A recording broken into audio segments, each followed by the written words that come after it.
The Cavalcade of America, presented by DuPont.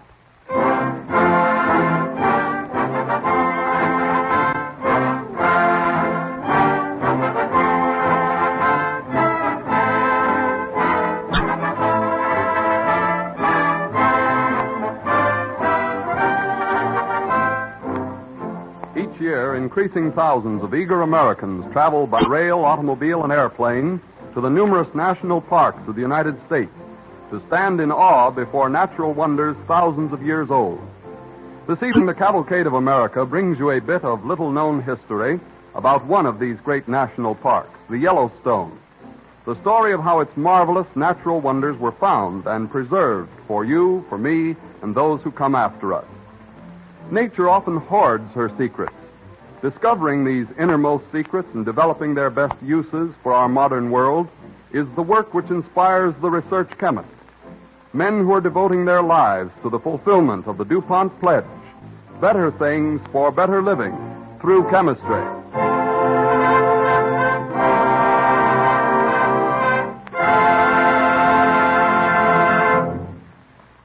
As an overture, Don Voorhees and our Cavalcade Orchestra bring you a special setting of Why Was I Born? From Jerome Kern's operetta, Sweet Adeline.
Jim Bridger, known to history as the Daniel Boone of the Rocky Mountains, was born in 1804. At 18, he was an authorized scout and a hunter whose fame had traveled far. In 1824, when Bridger was 20, the new Middle West and the only slightly explored area beyond it were peopled by brave, hardy men and women. Fort Fargo was a typical Western stagecoach center. The evening is in full swing as we look in on one of its places of amusement. All right. All right, come on. Deal 'em, will you? Yeah, I sure will, Tenderfoot. Here they come, and look out for 'em. How's the game, boys? Only fair, Mame. I'll open. Well, you staying, Tenderfoot? Sure I'm staying. My name's Peter. Yeah, your name's likely to be mud in this game. Don't worry about me. I'm getting along all right. I'll admit that. Yeah, me too. How many, eh? Two of the best, Tom. Hey, who wants to dance with me? How about you, Peter? Not me, Mame. Run along and dance for yourself for all I care. I'm playing cards. Oh, go right ahead and play. I won't bother. Only I'm glad that real men like Jim Bridger don't waste their time over a dirty pack of cards. He's always right glad to see me when he gets back here to civilization. There he is. Well, how many cards you want? 3. Say, tell me something. What's this fella Jim Bridger ever done, anyway? Everywhere I go, I hear people talking about him. You betting, Tenderfoot? Sure I am. I'll see you. I'm out. I got 2 pairs. All of them jacks. Good enough? 4 jacks are too good for me. Take the pot. Fine.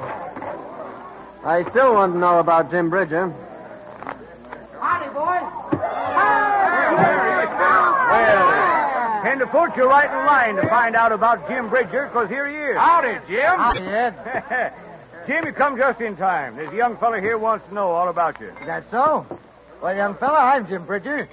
At least wise I was in last report. Glad to know you. My name's Peter. Yeah? You don't need to be took back looking at me so strange, mister. There's other things besides my face that show the glory of nature out in these parts. I ain't claiming it all. Say, did you ever see water you could rest on without sinking? No. Well, I did. A lake to cheer the eyes of any man alive.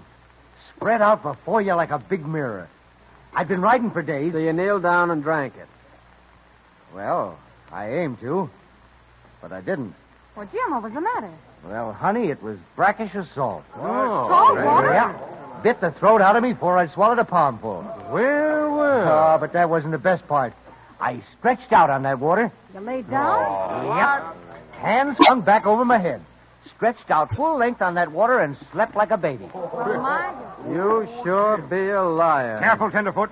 No man's going to stand in front of me and say he can lie down in the water and sleep without drowning. No man can do a thing like that. I did. You're lying. Grab his gun hand, Ed. Hey! I got him! Come on, you. Get out of here and stay out. You know what's healthy for you. Come on, get out of here. Get out of here. Well, they didn't waste much time or effort escorting him, did they? Well, he got what was coming to him. Who was the main escort for him? Oh, Tom Fitzpatrick. Well, he's real thorough, Tom is. Oh, Fitzpatrick. Yeah, Bridger. Come on over and sit down. I kind of take to a man who cottons up to imagination. You believe I saw a salt lake so heavy I couldn't sink in it, don't you? Well, I'm not going to say I know you didn't see it until I can prove it. Tom, I saw it all right. She sat down on the other side of the big hills. An inland lake chock full of salt. There was birds standing on it. You throwed a rock out onto it, and that stayed on top, too. Why, I grabbed out hands full of salt. Well, I sure would like to see that. Well, you can, Tom, if you come with me.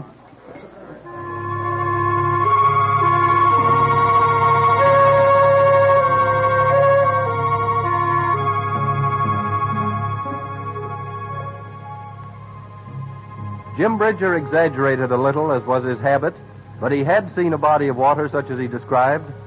Today, we know that wonder in Utah as Great Salt Lake. 9 out of every 10 men who heard Jim describe the wonders of this inland body of water smiled and forgot what he said, just as they had smiled and forgotten hundreds of other things Jim Bridger had told them. Tom Fitzpatrick was not one of these people. He was not certain he believed Jim Bridger, but he was not able to prove Jim was wrong. The two became firm friends. They packed up their horses and started out together. Sometime later, we find them looking at some beaver traps. Well, not much luck today, Jim. No. Beavers is cute. Reckon we just about trapped out these parts, Tom. They've sent signals we're here. They're smart. Yeah, beavers are smart, all right. Look over there by the stream. Trees, dams, canals, houses with underwater entrances. Tom, I don't figure men folks could do a job like that. Why, those scooting little devils know enough to stick their tongues into a trap and spring it and get off scot-free. I heard that. It's truth. Hear that? Mr. Beaver slapping his tail against the water, telling us where we get off. He ain't going to have soup made out of him. He's going right on wearing his pelt, even if the fine gentleman in London would like to have it for a hat. Yeah. Well, wait a minute now. I'll take a look at this last trap. Well, I'm praying it ain't empty like the rest of them. Yeah, it is, though. They're learning, Tom. That's what they're doing. We folks got to learn, too. We ain't as smart as beavers, Tom. You know, I met a queer kind of tenderfoot back in St. Louis once. How he went on. Talked about us being in the westward course of empire. Said we was breaking trails to the greatest country the world had ever known. That there'd be statues raised to us someday. Statues, huh? Yep. That's what he said. But if there's any statue raising, it ought to be for the beavers. They're what's making us travel west. What, we'll keep going further? Sure. This place is trapped out. Besides, you want to stretch out and rest on that Salt Lake, don't you? Yeah. And there's another spot I aim to let you feast your eyes on. You didn't know I was holding something back, did you? I ain't surprised. You will be. Of course, I ain't putting my hand on the book and testifying to the truth of this story, mind you, but there's a saying that a fella called Coulter was in these parts, maybe about 20 years back. Coulter? Yeah. I heard of him. Of course you have. Well, Coulter was out here. I'd like to know him. There was a sort of fellowship between us. Well, he was riding along just about where we be now. Yeah? Yeah, and all at once he reined up and stuck his nose in the air and sniffed. Redskins. Couldn't miss him. Coulter leaned forward on his pony, and sure enough, there was a mess of braves swinging up toward him. They started shooting arrows at him. I wouldn't want to find myself in a mix-up like that. Them Redskins can shoot. Didn't bother Tom Coulter none. Swung his horse in his hind hoofs and yelled. Then he started. He rid plumb clear from all but one Injun. But that critter hung on.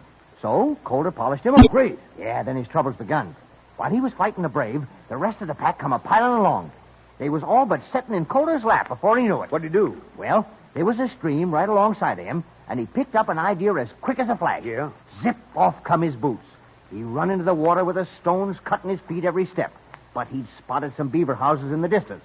That's enough for Coulter. He dives into the water, reaches around down there until he's found the bottom entrance to one of the houses, and up he comes in the airspace under that mound. Safe, huh? He stayed there with the beavers backed off in the sides, eyeing him doubtful-like, until the Redskins figured he was dead, and off they rode.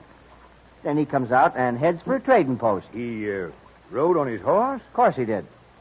Well, I'd have thought the Indians would have took his pony. Well, they usually do, but Coulter's pony had absorbed some of his master's idea and hid behind an anthill. Yeah? Yeah. You know, Tom, it don't pay to be too particular about details sometimes. Now, you take as if we were... Hold still, Tom. Huh? What is it? Down there in the flat. Redskins. They're wearing war paint, too. Crows, I figure, from here. They've seen us. Don't run. Stay right here. 50 of them to each one of us. They'd have us filled with arrows before we start in open country like this. I'll do the palaver. Cooey!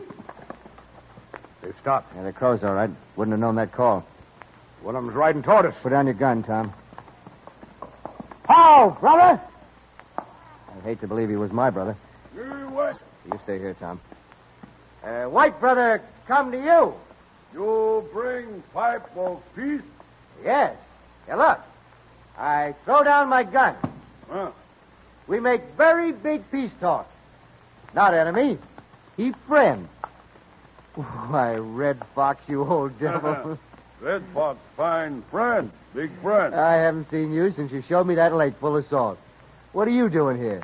Game move, so we move. No friend come. Red Fox glad. He show big friend plenty new thing. He show great land with great spirit. Red Fox glad he find you. All right, Red Fox. Let's be going. Oh.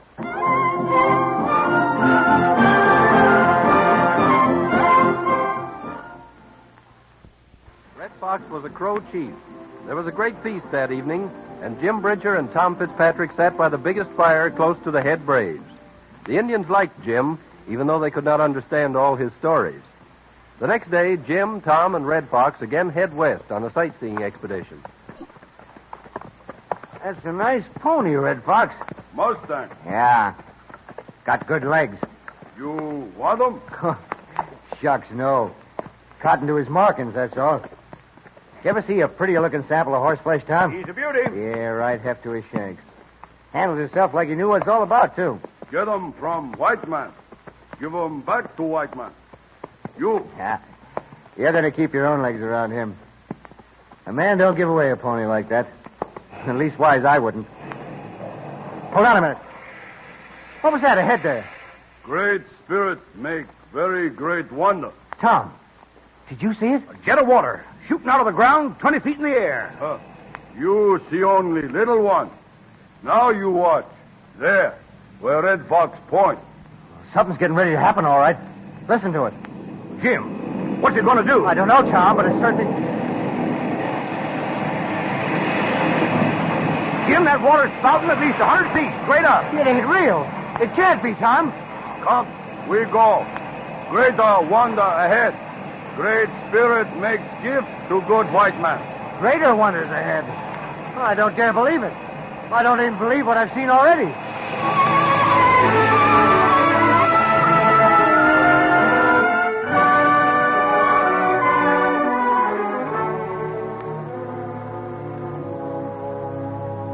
2 months later, Peter, the man who had mocked Jim Bridger, rode into Fort Fargo, threw his horse's bridle over a check post, and strode into the saloon.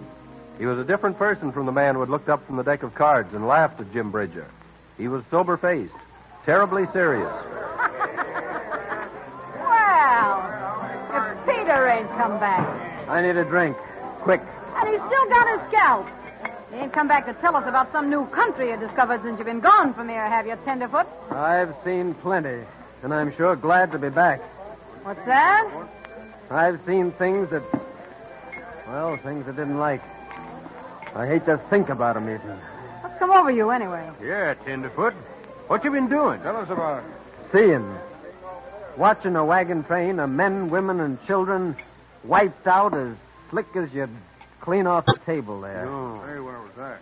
It wasn't pretty to look at. I saw Jim Bridger, too. You did? Where? Yep. Where was that?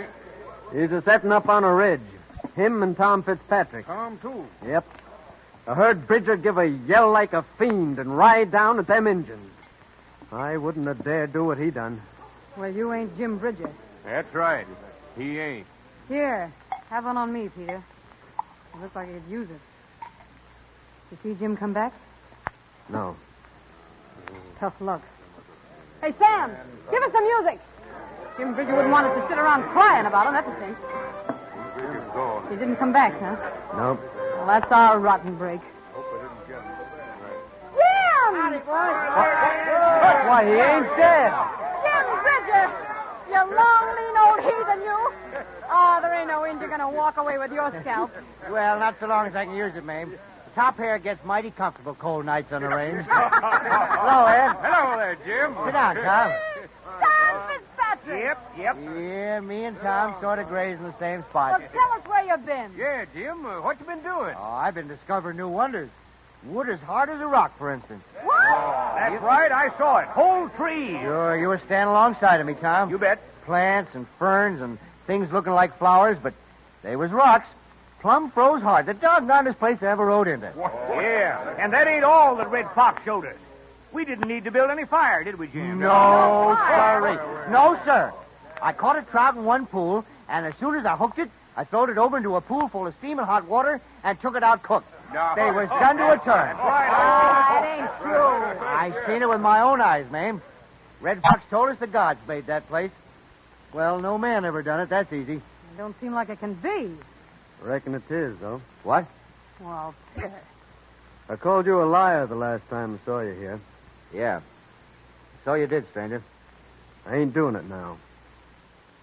The things you're saying don't sound like they could be real. If you say you saw 'em, you saw 'em. There ain't anyone aching to start an argument on that score, be there? Kind of reckoned there wouldn't be.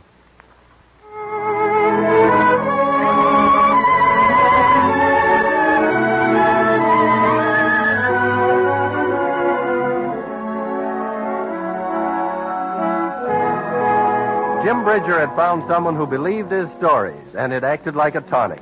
He touched up his discoveries and made some really bang-up, typical tall stories out of them. His reputation and his tales brought him into demand as a guide. In 1854, the Irish nobleman Sir George Gore came to the United States. He traveled west, and he engaged Jim Bridger to act as his guide. One night, the party rests on the edge of what is now Yellowstone Park. Sir George and Jim Bridger are in the former's tent. Tom Fitzpatrick, Jim's inseparable companion, and an Irish servant sit by the campfire. It is a broth of a night. Yeah, we make that kind out here. It is a pity some of it couldn't be moved to Ireland. Then it would be perfect. You have plenty of great sights in this new country of yours, but the going's a bit stiff. And that Bridger of yours, the stories he tells. You think Jim's lying? Oh, no, I wouldn't say that. But he do stretch the truth some. He has shown us some strange sights. But to boil fish in a pool inside of a cone of rock that sticks up out of a cold lake where you just caught the fish, even a good Irishman must stop at something. Well, you'll find that part's true. Boiling live fish in it? Whisht. Here he comes with Sir George. I'll be going away. Well, Jim, where is this great sight? It's near the edge of the camp, George. Only be a step to get there. It'll be worth it. Is there good hunting here? Good? George, the biggest elk I've ever seen was left less than half a mile from here. Oh? He was standing in the moonlight, just like that tree over there. His antlers was full grown and something to look at. Well, I drew a bead on him, and I shot. He never so much as moved. What? Yep. I sighted again. I was more careful this time, but I missed him again. That was more than I could stand. So I started to run, headed right for that elk, and before I could stop, I run smack into a glass cliff. The elk was standing on the further side of it. No wonder I missed him. Oh, the hunting's fine out here. A glass cliff? Mm-hmm. You mean glass like a lens? Yep. Only it's clearer than most lenses. The elk was about half a mile away. Well, I'll believe the glass cliff after some of the things you've shown me. But I wish you'd move the elk a trifle closer. Wait a minute, George. Stop here. Step just a little bit this way. Huh? That's enough. Now look.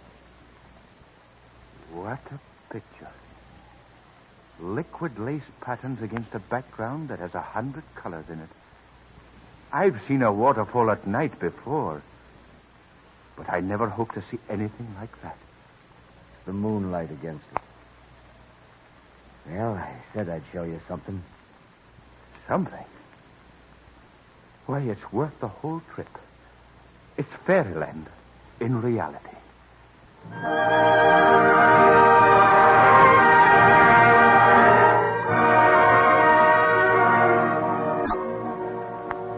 The Cavalcade of America, presented by DuPont, moves on. Gradually, more and more people came to believe Jim Bridger's stories. The Yellowstone was thoroughly explored by expeditions in 1869, 70, and 71. These expeditions proved that many of Bridger's fables were based on fact. But this wonderful territory and our other great national parks waited years before the citizens of the United States really discovered them. The man whose efforts made these parks accessible to the public was Stephen Ting Mather. Early in the 20th century, we joined him standing on a peak in the Yellowstone. With him is a friend whom we shall call William Baker. What a spectacle, Steve. Geysers, vivid canyons, lava fields, volcanoes poured out more than 1,000 years ago. 100 mysteries no man could believe unless they'd seen them. It's like a miracle, Steve. It most certainly is. There are more and greater geysers here in Yellowstone than all the world put together, but how many people know that? Too few, Bill. Why do our people go to Europe when we have glorious things like this right at home to show them? They probably don't know such things exist. Then someone should tell them. Someone should tell the whole world what wonders we have here. They certainly should. Steve, that's our job. Have we turned too soft to tackle it? No, Bill, we haven't. You know, there should be a plan to link all of these great parks under one head. Protect them and administer them as the greatest national recreational and educational resources anywhere in the nation. Now you're talking, Steve. There should be lodges and camps for summer vacations, native animals, game in its natural habitat, trained guides, rangers to tell about it. That's a ticket. It isn't a job for one man. It's a national duty. It needs money, and it needs a strong leader, a man who can't be pushed down. And I know the one man who can put the job over. It's you, Steve. You think so? I do. Well, it's a dream I've had for a long time. And under the spell of this place, I think I can do it. I know you can. Well, Bill, at least I'm going to try.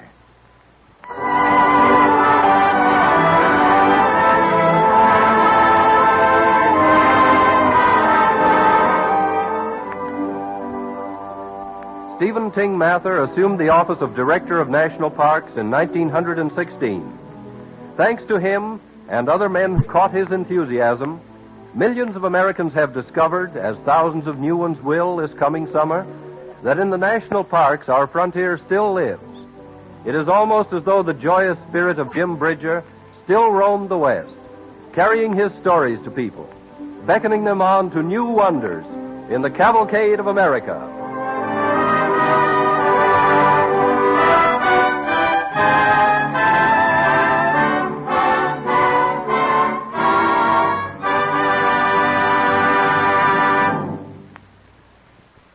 You've heard much on these programs about research, and until now we've primarily discussed chemical research as carried on in chemical laboratories. This evening we're going to talk about a different kind, a research project that has for its laboratory America's fields and forests, her lakes and streams, in fact, all outdoors. Nature blessed our country with marvelous wildlife resources, big and small game, fish and wildfowl of many kinds. But because of thoughtlessness and lack of care, our wildlife is diminishing so rapidly that public-spirited people throughout the nation have become alarmed. Recently, a group of business and professional leaders formed an organization called the American Wildlife Institute to undertake a nationwide program of action. In cooperation with the United States Biological Survey and a group of universities, the Institute is conducting a 5-year program of research and demonstrations to protect and restore wildlife and to preserve its natural habitat. Biologists and other experts working with colleges in all parts of the country are studying the food supply, breeding habits, diseases, and natural enemies of wildlife. Demonstrations are given to show farmers, landowners, agricultural agents, and game commissioners how to put conservation measures and methods into effect. Many business firms are supporting this work. And those that serve the sportsman or vacationist in any way, of course, have a direct interest in wildlife restoration. But this program goes far beyond any single business, for it aims not only to restore fish and game, but to promote the growth of wild plants and flowers, control water levels, and prevent contamination of streams, rivers, and lakes. Among the industrial concerns contributing to this work are the DuPont Company and its associate, the Remington Arms Company. Thousands of individuals and local fish and game clubs also are supporting this work. Any project designed to protect and restore America's natural resources, including its wildlife, means a great deal to everyone. DuPont is glad to be counted among those supporting such work, for it is indeed a praiseworthy contribution to better living.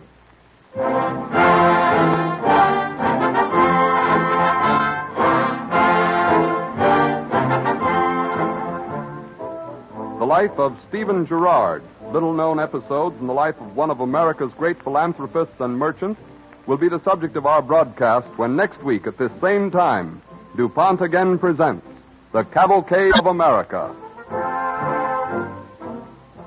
This is the Columbia Broadcasting System.